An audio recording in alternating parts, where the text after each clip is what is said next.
श्रुतिस्मृतिपुराणानाम् आलयं करुणालयं नमामि भगवत्पादं शङ्करं लोकशङ्करं शङ्करं शङ्कराचार्यं केशवं बादरायणं सूत्रभाष्यकृतौ वन्दे भगवन्तौ पुनः पुनः ईश्वरो गुरुरात्मेति मूर्तिभेदविभागिने व्योमवद्व्याप्तदेहाय दक्षिणामूर्तये नमः। सदाशिवसमारम्भां शङ्कराचार्यमध्यमाम् अस्मदाचार्यपर्यन्तां वन्दे गुरुपरम्पराम्।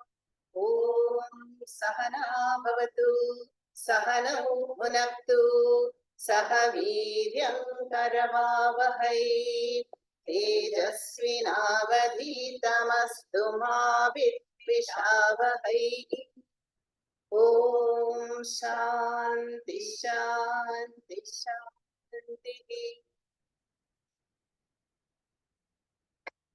Upadesha Saaram is a very intense and direct text by Ramana Maharishi, in which Ramana Maharishi has compressed all the sadhanas in these 30 capsulated verses.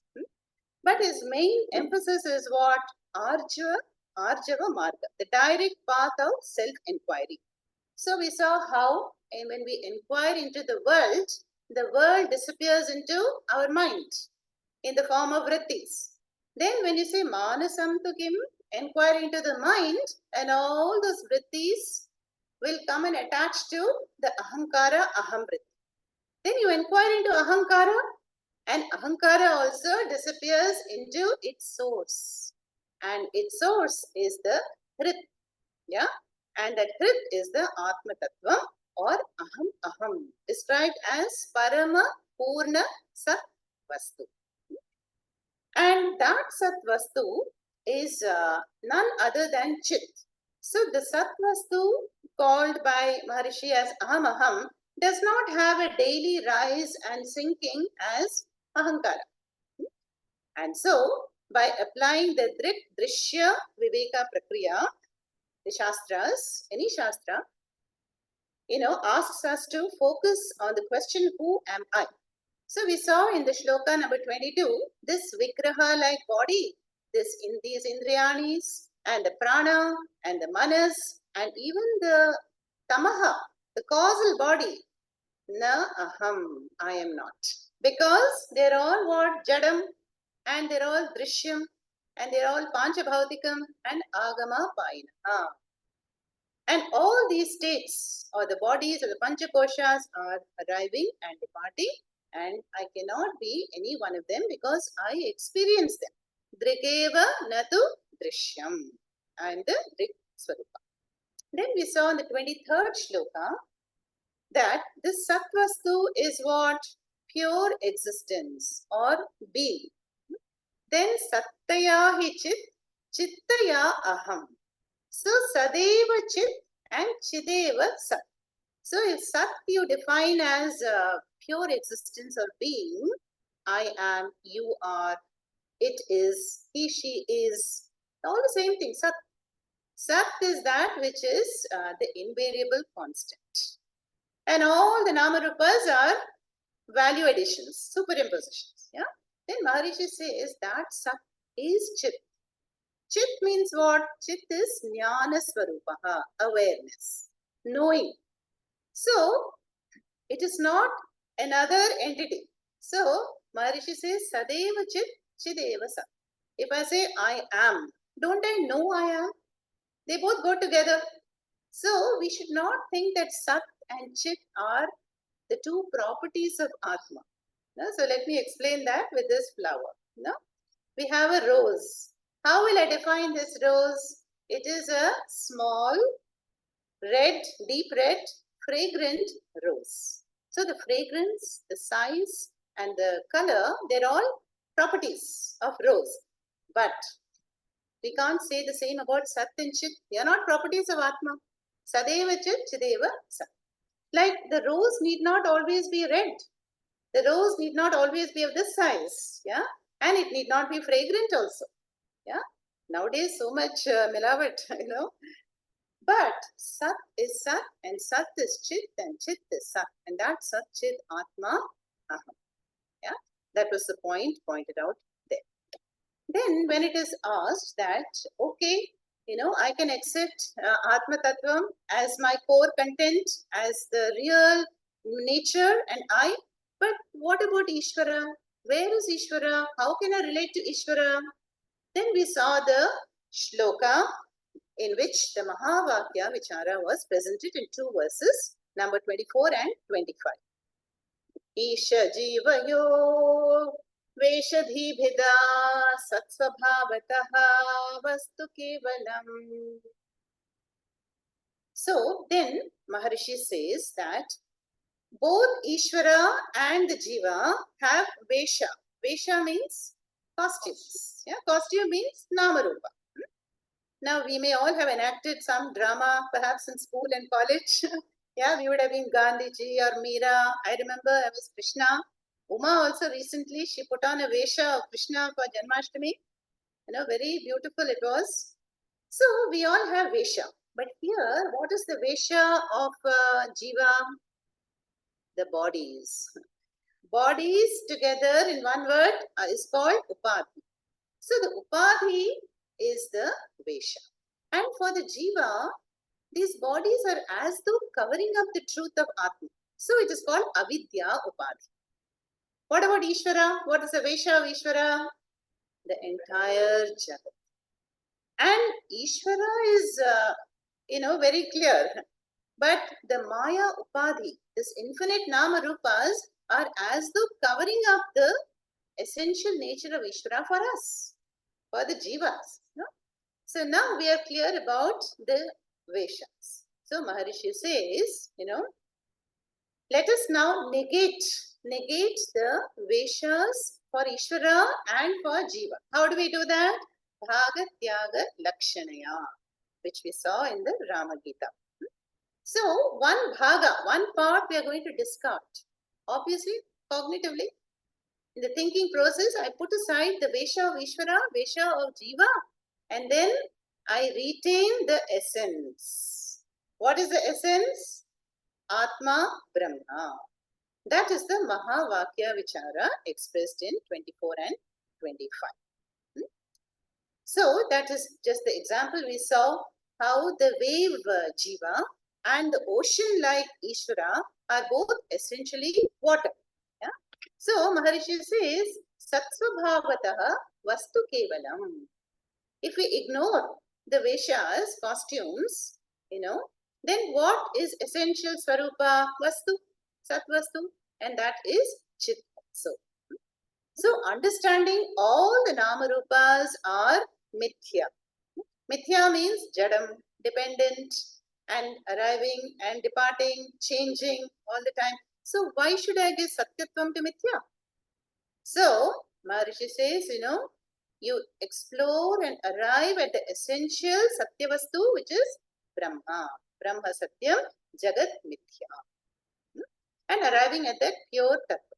Now the question is asked, do we need the Veshas and costumes? Yes, because we cannot, experience the Atma Tattvam without a Vesha. Right? The Atma Tattvam is shining and glowing. How do we have a walking, talking, eating, dreaming, chatting, listening individual? Because the light of Atma lights up the mind lights up the body and sense organs, and which light up the world. So Atma shines, and then the mind shines, then the sense organs and body shines, and then only the world shines.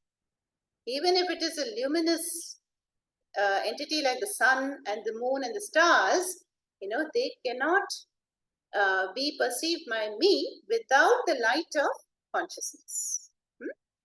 So, the Veshas are necessary for us to understand and arrive at that Atma Tattvam. So, if it is asked, that how come this Alpavyapi, Alpajnaha, Alpashaktiman Jiva, who is like a dasa, how can he be equated to the Sarvavyapi, Sarvajnaha, Sarvashaktiman Prabhu Ishvara? Bhagatyaga Lakshanaya. This is the only way. Now, so then after that, Maharishi says, no, Veshahanataha Swatma Darshanam, Isha Darshanam Swatma Rupataha. And arriving at this Atma Tattvam, this is what this Atma Darshanam is Ishvara Darshanam. Yeah? Your Darshanam, Bhagavat Darshanam is over when you have gained self-knowledge. So, as Ramakrishna Paramahamsa says, you know, the God that one has been worshipping externally in the form of a Kula Devata, Grama Devata, Ishta Devata, we, you know, chant the Dhyana Shloka, that specific Ashtottara will be there, the Naivedyam, the Alankara will all be customized as per the Devata. That has now jumped inside.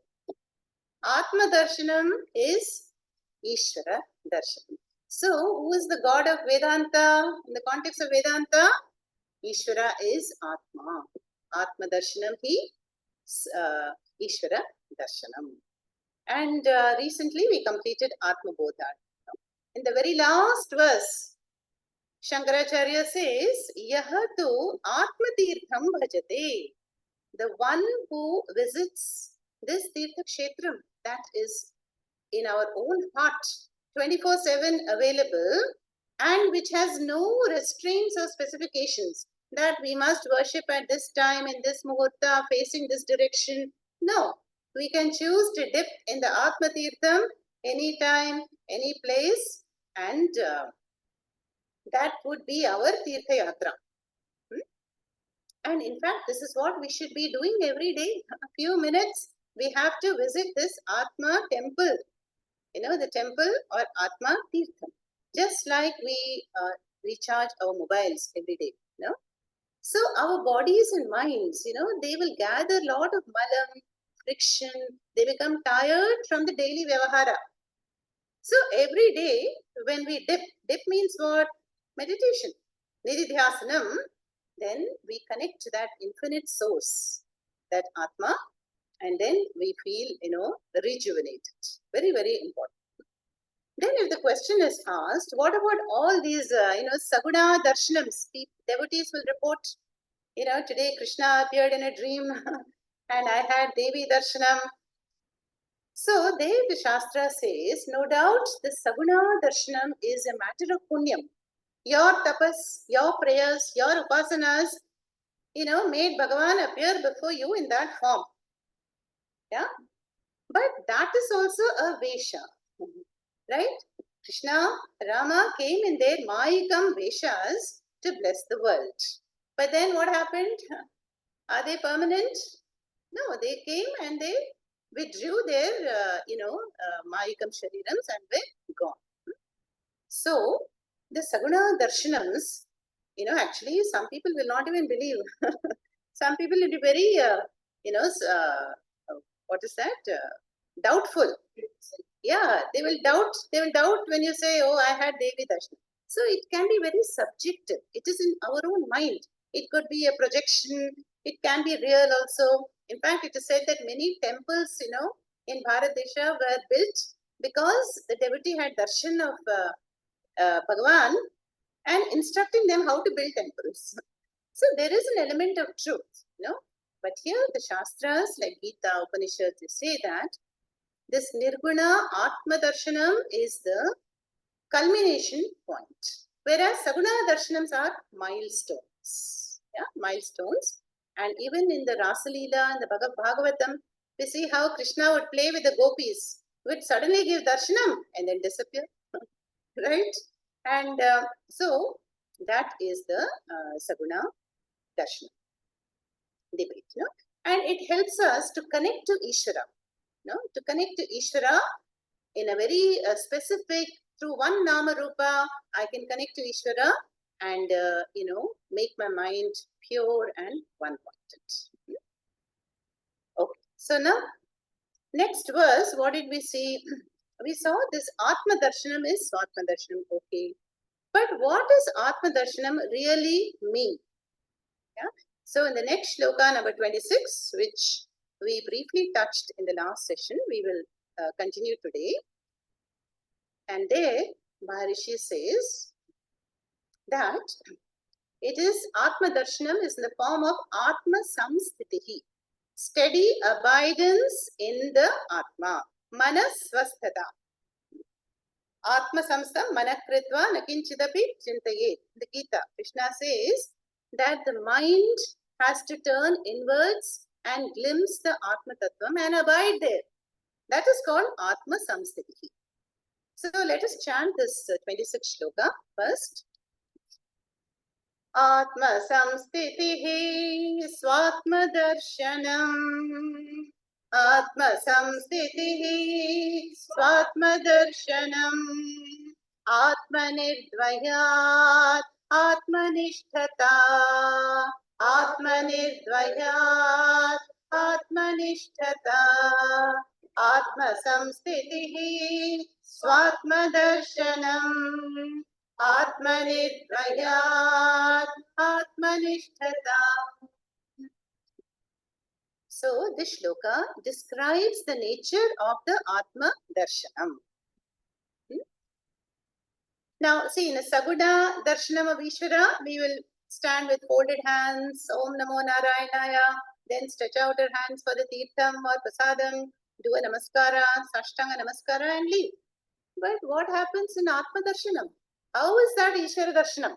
So here, Maharishi says, it is Atma Samstitihi. Atma Samstitihi means steady abidance in the Atma. In the Manasvasthata. Manasvasthata means now the mind is, the Ahankara is not projecting. It's not confused. It's not chasing and extroverted. But it is abiding in the self.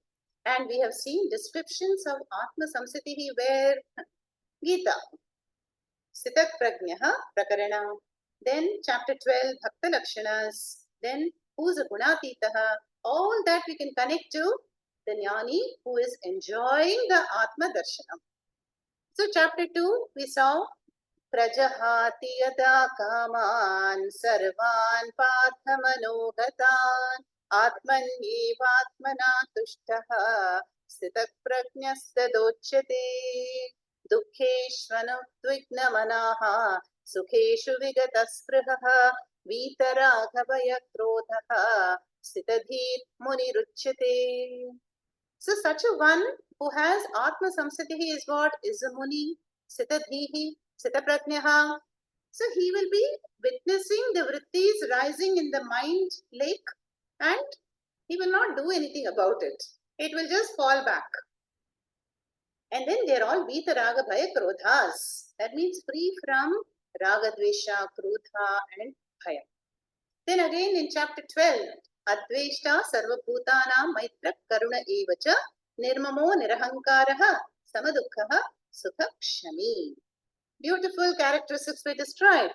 How the one who enjoys Atma Darshanam will never have any favoritism or enmity towards anyone. Then Yasman no dvijate lokaha loka no dvijate chayaha harsha marshabhayo dvegaihi mukto yasacha me priyaha. How Krishna describes, such people who are Atmadarshi is, they're very dear to me. Why? Because they don't disturb the world and they are also not disturbed by the world. Today, if we just pick up a paper or a newspaper, how disturbed we get? Very disturbing, right? So, but that the strength of an Atma Jnani is like he has woken up from the dream of the worldly existence. The world, you think problems and wars and violence and crime will ever cease in the world? No. That's a fact. Yeah. So, when the Jnani has woken up to the Atma Tattva, means he has woken up to the Atma which has no grief, no problems, no anxiety, no worries. Does not mean the Atma Jnani will be indifferent or insensitive. Yeah? It just means that he has a very clear understanding of Atma and the world. Brahma Satyam Jagat Mithya. And his nature is really Advaya Atma. Look at the second line. First line is over, I think. Atma Samsthitihi Swatma Darshanam. He'll be a Gunatitaha. No? Gunatitaha was described beautifully in chapter 14 of the Gita as Sattva, Rajas and Tamas are always prevailing. One guna will dominate, the other two will be subdued. Yeah? Again, here the jnani will be a witness. Gunatitaha means there will be times of tamas or rajas or sattva, but he will take the appropriate measures. No? He will be very calm, balanced and objective in his vision. Then why is that so? Atma nirdvayat. Atma is nirdvayam. Nirdvayam means advayam. One. Yeah? One means what? Like space. Are there parts in space? No. So space is partless. So Atma is avayavas. Avayavas are not there. So it's called niravayavaha. Atma. Yeah. That is, there are no avayavas, parts. And because there is only one Advaya Atma, what Atma Nishtata is there. Nishtha means that non-dual commitment. Yeah, that firm abidance is Atma Nishtha. So here Maharishi is saying that this Atma Jnani has understood that all pervasive original consciousness nature of himself. So he no more identifies with the reflection, the RC which is shining in the individual mind. He has woken up from that, world dream, and he is enjoying that Atma Samsthitihi, steady abidance. That's why we have these beautiful words, steadiness, stationary, steadfast, and they all come from which root in Dhatu in Sanskritam? Stha. Stha tishtati. So we have stationary, steady and standing. So abiding, being anchored, having a very clear knowledge that, Atma Tattvam is my true nature. And even if the body is young or old or dying or sick or healthy, but that does not affect the Atma. So you see, this gives a tremendous space. The Atma, I have the space between me and the roles that I'm going to play. So then the problems and worries and anxiety and grief belong to the roles, to the Anatma bodies, but not to me as Atma. So that is a win-win situation. I'll be very composed and calm and balanced in my role playing, and I will not be overwhelmed with the stress and tension and anxiety. And at the same time, I'm owning up the true vision. Atma Advayam Aham. Yeah?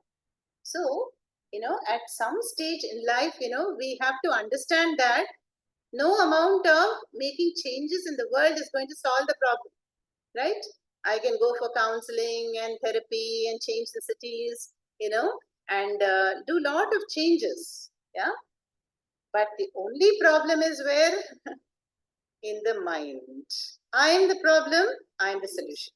So the problem is identifying with the Anatma bodies. That is the self-ignorance. That is the Moola Karanam for bondage. Yeah? And then stepping back, owning up the higher nature is a solution. Jnanam. That is the only permanent solution.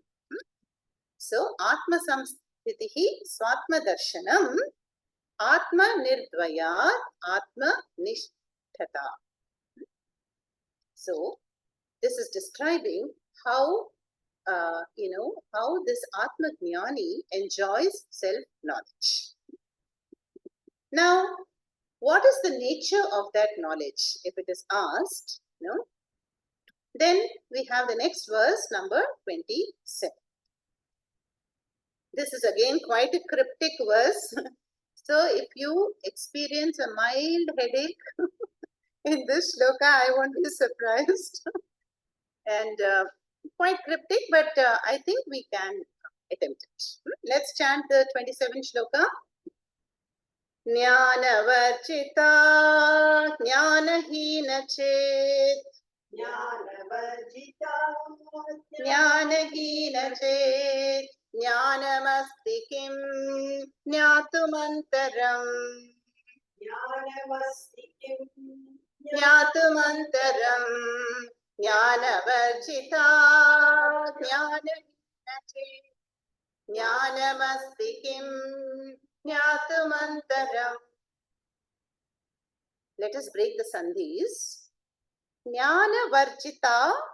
Then notice avagraha. So ajnana hina chit. Okay. So don't miss the akara. Jnana varjita. Second word is ajnana hina chit. Second line. Jnanam asti kim. Jnatum antaram.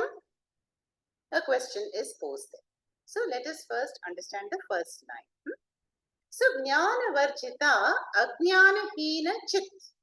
Let's take chit. Chit stands for Chaitanyam. So here Maharishi is telling that chit is jnana varjita jnanam and ajnana hina chit jnanam. Jnanam, take from the next line. So we know that chit is jnanam. Okay. But what kind of knowledge is the self-knowledge? That is going to be described here. Now, we know from Mundaka Upanishad, there are two kinds of knowledge. Dve vidye veditavye paracha aparacha. Now, Angiras explains to Shaunaka the Shishya. So, here it is said that this chit or Atma Tattvam is Jnana Varjita, is not known. It's not a known object.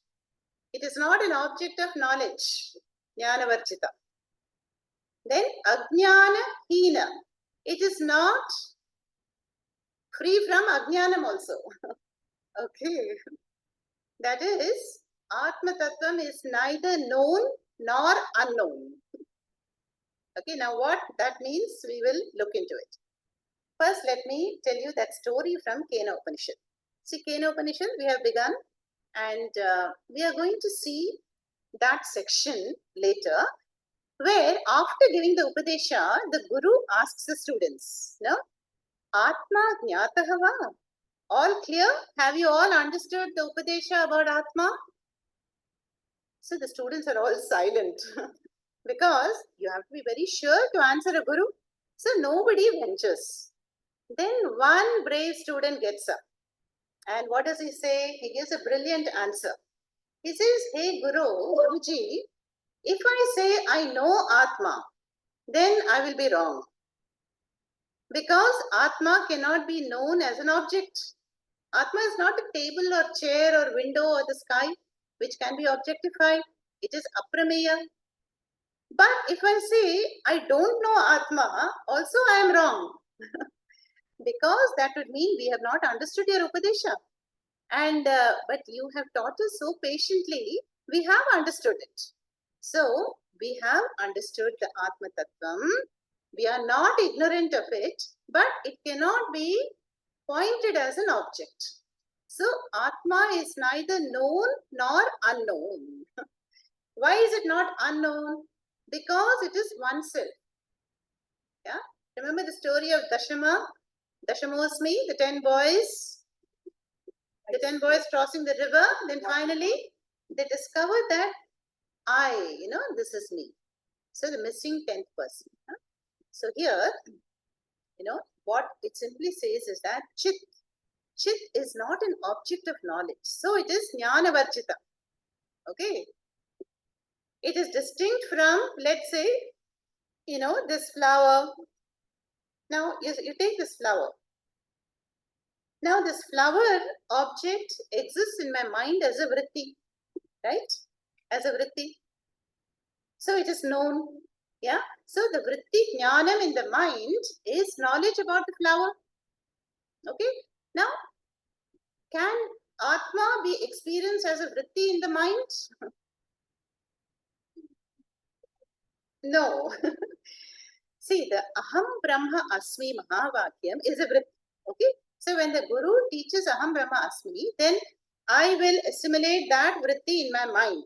But then what happens? That aham brahma asmi vritti, which is called akhandakara vritti, will also go away. And what remains is pure chit. And that is why chit is never unknown to us, because it is my own nature. And in fact, it is because of chit that I know the flower, I know the pot, I know the table, I know the chair, I know the distant galaxy, sun, moon. Everything is known because of self-knowledge. The light of Atma lights up the mind, and in the mind we have vrittis. But Atma itself is not a vritti, vritti jnanam. Yeah? It is who I am, and that is chit. Okay? It is always known as oneself. So the first line simply says that the chit Atma is never an object of knowledge. It is not a drishya vastu. It is drik. It is a subject. It is an experiencer. Take example of your eyes. Your eyes can look around. If you have good eyesight, you can see the distant stars, everything. But can the eye see themselves? No. So too, the Atma cannot be seen as we see the stars and all these objects of the world. Yeah. But that does not mean Atma is not known. So Atma is not an object of knowledge, and it is ever the subject. It is me. It is oneself. Yeah? So I can never say I don't know Atma, right? So I am is known to all of us. But I am Sat, and Sat is Chit, and Chit is Anandam. That may not be known. That which we get to know through Shravanam, Maranam, Nidhyasnam. So the shloka is really talking about, how this aparavidya. Aparavidya is what? Knowledge of the world, right? Now, if I want to know the flower, this is aparavidya. As a vritti in the mind, table, chair, then I can know how many bones are there in the body. Anybody knows? 206, yes, we may know, right? But do we know how many amino acids are produced in the body? Or, what is the temperature in the sun? And how many rings are there of the Saturn? So this worldly knowledge can always be divided into known and unknown. As I say, kattradu kaiman alavu, kalladadu ulaga alavu. So what we know is really very, very little, limited. And what we don't know is vast and endless. Scientists are saying dark matter is 3/4 of the universe. We have just come on the frontier of a tiny bit, of that space. But here we are talking about Paravidya. So Paravidya is, cannot be known as Aparavidya object, neither is it unknown, because it is the nature of Sat and Chit, and Sat and Chit is always known as oneself. And so what? This Sat Chit is the Sakshi. Now you take the three avasthas, In the waking state, don't you say that, oh, I know French. Or one of you may say, I don't know German. But you will always think that I know French. I know that I don't know German. There is a presence and being in us that knows how much we know, and that also knows how much we don't know. Don't we, in an interview, we tell the interviewers, no? I'm sorry, madam, I don't know this question's answer. Yes, I can answer this question. So you are the Sakshi of what you know and also what you don't know, right? And what is common between the two? I know and I don't know. I know that I know and I know that I don't know. What is common? I know. And that is Sat Chit. Okay? I think it's quite simple, no? So basically, consciousness is Atma, knows everything. In your deep sleep, is there a knowing somebody? Deep sleep, Sushupti Avastha, also there is the Sat and Chit. And it is knowing what? Absence of experience. There is no mind, no time, no space, no world. So it is the Sakshi of the absence. You take the security guard of your gated community. Supposing, some officers arrive for investigation for a crime scene. They ask, did you watch this person go by? He'll say, yes. And then on this day, did you see anybody coming and going? No. So you have to be there to say somebody was there or somebody was not there, right? So that is the nature of that avasthatraya sakshi. No? The sakshi that knows what you know and that also knows what you don't know. The presence and the absence. Another beautiful example is given in the Panchadashi. Panchadashi example is about the Nataka Deepa. I have told you this before, that how the theatre lamp, it is on. And it illumines what? The actors are coming on the stage, the audience is filling up the seats, then the movie or the drama starts, the dance and the concert, everything happens, it illumines everything. Then one by one, show is over, actors leave the stage, audience leaves the hall, it's still illuminating. What is it illuminating? Absence. That is consciousness. So consciousness illumines the presence and the absence, the known and the unknown. So it can never be known as an object, neither is it unknown, because it is knowingness. That is this shloka.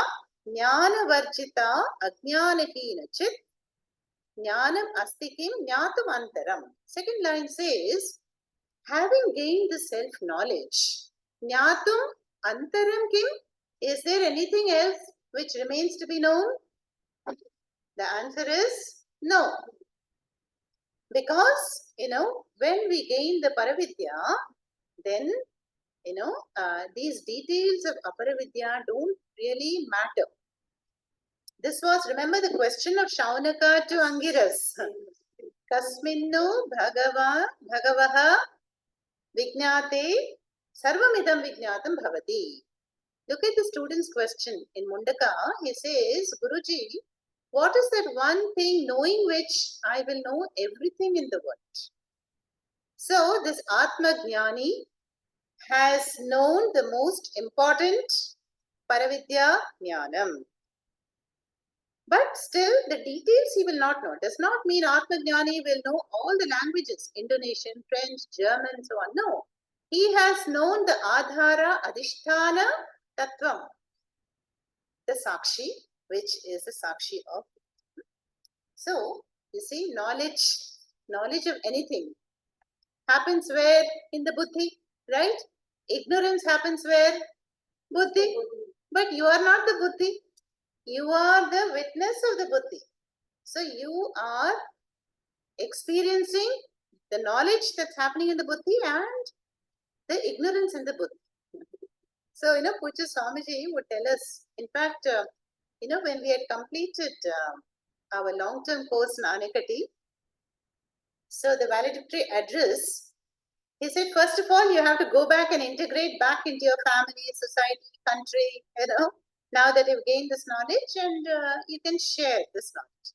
Then he said, very, very important thing which I did not understand that time. Said, see, at the level of the mind and buddhi, there will be some conclusion. Yeah? But don't ever define yourself by the status of your mind. So whether the mind is a bit ignorant or a bit intelligent or successful or failure, don't judge yourself at the level of the mind, because you are not the mind. Okay. So there will always be people knowing more than us, less than us, equal to us, right? But we are not the mind. We are the Sakshi. So that is the meaning of this 27th verse. No? Now let's go to the 28th verse. Now, the 28th verse is, finally, Maharishi is moving on to the Prayojanam or the Halashruti. Yeah? We have heard all about Sat, pure being, and Chit is knowing, awareness. No? But where is this Anandam? I don't see Anandam. In fact, all this Vedanta Shravanam is making my mind a bit moody. So, one student, it seems, said, we are enjoying Atma Anandam in deep sleep every day. So, why should I come to Upadesha Saaram classes? Because that is a passive enjoyment, in deep sleep. Deep sleep, no doubt, we are all one with the consciousness, and but we are not actively enjoying it. So, the Atma Jnanis want to claim that true nature even in the Jagrat Avastha. So, what is the nature of this Anandam is described in verse number 28. Let's chant that. Kim Swarupame Atmadarshane Kim Swarupame Atmadarshane Avyaya Bhava Purnachit Sukham Avyaya Bhava Purnachit Sukham Kim Swarupame Atmadarshane Avyaya Bhava Purnachit Sukham. So now every Shastra, including Upadesha Sara, is going to tell us what? There is only one source of Anandam, and that is Atma. Although we may think Anandam comes from many different sources, and that is explained in this shloka. Kim Swarupam iti Atma Darshane. So when one inquires about my Swarupa. What is my Swarupa? Kim Swarupam iti Atma Darshane. I inquire and arrive at this Atma Darshanam. Yeah. Then, what is the nature of that Atma Darshanam? Avyaya, Abhavaha, Apurna, Chit and Sukham. Now, don't translate it as Apurna. Apurna. Okay. Two avagrahas means you put two akaras. So, here, this is explaining the nature of the Atma Anandam. So, when one inquires into the Atma Swarupa, this is going to be the Prayojanam. That one will enjoy the Anandam aspect also of Atma Darshan. Previously, we have covered Sat and Chit over. Now, what is balance remaining? Anandam. And Anandam everybody wants. This is why we do everything in life, right? Any pursuit you take, Anandam is the need behind every pursuit for everybody. We all want Anandam at all times, at all places, Anandam. Now Shastra is going to prove that you are that Anandam. Yeah, although we may think differently. So, what is this, Maharishi says here, that supposing, I enjoy an experiential Ananda, like I enjoyed the ice cream yesterday, or a gulab jamun, or you are in the company of your favorite person, which can be, which is your grandchildren, which is your grandchildren, or, you are in the presence of a very favorable event. Yeah. So some Vishyananda is there. Or we can take early morning coffee. I'm sure everybody is looking forward to it. No? We cannot imagine a day without coffee Ananda, most of us, right? Or tea Ananda. So like that, there are many objects and people and events and situations which appear to give me Anandam. Now Shastra says, understand this phenomenon very carefully. Where is the Anandam coming from? Let us say I enjoy a faluda or a gulab jamun. So, what happens in that experience, in that fusion, is the mind becomes calm. The mind that was desiring something returns back to the source and becomes calm. Then what happens?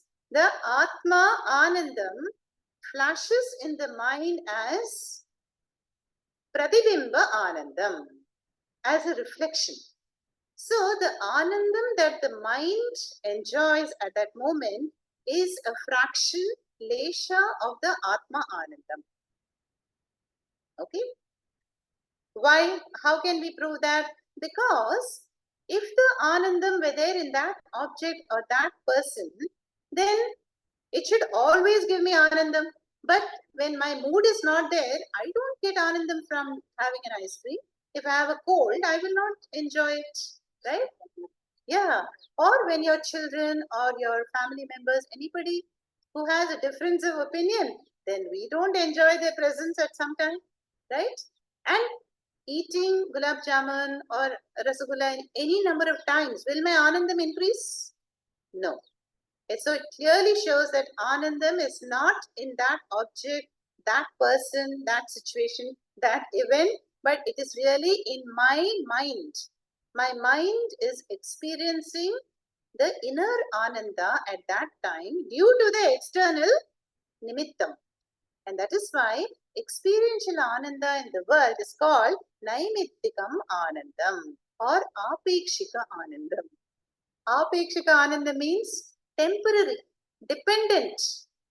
And Naimittika means there is some reason, there is some nimittam. But when that nimittam is gone, sunrise, we all experience Anandam at sunrise or full moon.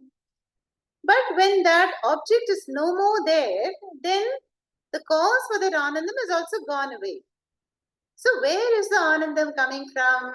Shastra says it is that inner Ananda, because your Swarupa is Swarupananda, that flashes in your mind and there is a reflected Anandam. Yeah, reflected Anandam, and we attributed falsely to that person or that coffee or that gulab jamun or that event. I mean, this is very, very subtle. It requires a high degree of viveka to see that how the same object cannot give me the same anandam at all times. My mind changes. Some of us who have acquired lot of good things in life, possessions, then after 10 years, all those possessions, be it a watch or a mobile or a car, does it give me anandam? Rather, it gives me pain because I have to maintain it. Maintenance cost is there. I'm afraid of theft, isn't it? No? So that does not mean that I do not enjoy, the presence of people and objects and all these beverages and good food, concerts. But I have to know clearly that the Anandam is really a reflection of the Swarupananda. Otherwise, I will be emotionally again dependent and demand Anandam from those people and from those situations. I want to repeat that situation and get that Anandam which I enjoyed at one time. So, Shastra says that Atma is a single source of Anandam. Now, let us look at the second line. Why? Because the Atma is Avyayaha. Avyayaha means na vyeti. Second word is Abhavaha. Abhavaha means na bhavati. Na bhavati means birthless. Ajaha. That which was never born is Abhavaha. So, which is not born, how can there be decline? All the Shadvikaras are cancelled. Asti, Jayate, Vardate, Viparinamate, Apakshiyate, Nashyati. All cancelled. So, Avyayaha is the nature of Atma. Abhavaha. Then Apurna. Not Apurna. Apurna. Apurna means fullness. But fullness up to the brim. Apurna. So, full of what? Fullness means there is no lack in Atma. It is limitless. Why is it limitless? Because there is no limitation. You take any body or mind, it will always be limited. There will always be something troubling us. Either headache or backache or knee pain, migraine, or internal issues, indigestion, acidity. Then mind, always there will be some anxiety, worry, But none of these problems are in the Atma because Atma does not have parts. It never came into existence. It cannot decline. It is fullness. That is called Apurna. Then Chit. Chit we have seen a lot of times before. Chit is Chaitanyam or awareness. It is knowledge. Then finally is Sukham. And Sukham is Anandam. And this Anandam is not the experiential Ananda which has arrival time and departure time. See, even in the Anandam of Darshanam, we go to temples and all that, we feel very good, recharged, full of Anandam. Then, that good feeling will last for a few days. But after that time, I have to face my body, my mind and the world around me. So the Anandam seems to just evaporate. So we have to be clear that there is no problem enjoying all this Anandam. That is not the issue here. But the issue is prolonging, wanting to prolong. So the attitude should be Agate Swagatam Gachantam Na Nivaraye. Agate Swagatam means when a situation comes, whether it is Sukham or Dukham, Swagatam. I am, it is my prarabdha exhaustion. Let me welcome it. Then when a Sukham situation is going away, gone as it must, then Na Nivaraye. Let us not be attached and want to prolong that situation. Yeah? And for that, we all need healthy detachment. Vairagyam. Yeah? And that Vairagyam is going to protect us only from future disappointment, shocks, and sorrow. Yeah? So it's a balancing act in life. No? We are free to enjoy relationships and anatma sukhams, in the world, but to see through that they're all not nityam. Yeah, they're all not eternal. So this jnani understands it clearly, and hence he will not expect to be filled with ananda due to a person or a situation or an event. And he enjoys what is called nirnimitta anandam. There is no cause to be happy because happiness is my swarupa. So he enjoys this swarupananda or nityananda. Okay. So that was about this Sat, Chit and Anandam. And we see that when we see the Nirvana Shatkam of Adi Shankaracharya, he always sings, na me bandha moksha, na me janma mrityuhu, chidananda rupaha, shivoham, shivoham. So really, there is neither bondage nor liberation, ultimately, for the jnani. Yeah? Because he shines as the Atma Sarupaha, which has neither birth nor death and no janma, no mrityu. So all this is because of what? Because of the vision. Yeah. Now the vision of Vedanta is just a shift in perception. Now you take this cup here. Now is there space in the cup? Yes, there is space in the cup. Now that is correct. Now if the question is asked, is the space in the cup or is the cup in the space?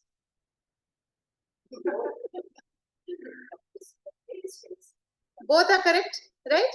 Space is in the cup, but cup is moving in space right now. Now the question is, which is more correct? Cup is in the space.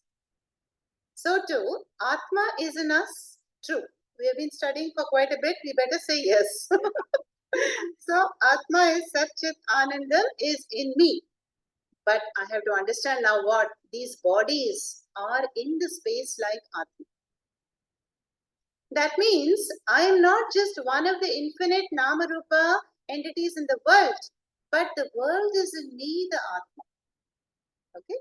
That is the vision that Ramana Maharishi is wanting to give us. Yeah? That is the whole Jagat is in me, the Atma. So what a shift of perception it is. Both are correct. Space is in the pot. But an enlightened pot will say what? I'm not identified with the dimensions of the pot. The pot is in space. I am in the space in which the pot exists. So if the pot breaks, so what? Pot is broken, but I continue to be space. So that is the vision of this, the whole Shastra here. That is, all the bodies are in one consciousness, and that space like awareness is all inclusive, and it is inside, it is outside, it is, in the sentient, insentient, it is manifest, unmanifest, it is everything. That is the, the vision of Vedanta. Chidananda Rupaha Shivoham Shiv. Now, we have two more verses left, which I will do in the next session. Yeah? But what we will do now is a small meditation, just 8 to 10 minutes, or maybe 5 minutes also is enough. Awareness meditation. Yeah? Awareness meditation means Om Purnamada Purnamidam Purnat Purnamudachyate Purnasya Purnamadaya Purnamevavashishyate. Om Shanti Shanti Shanti. Hari Om Shri Gurubhyo Namaha. Hari Om.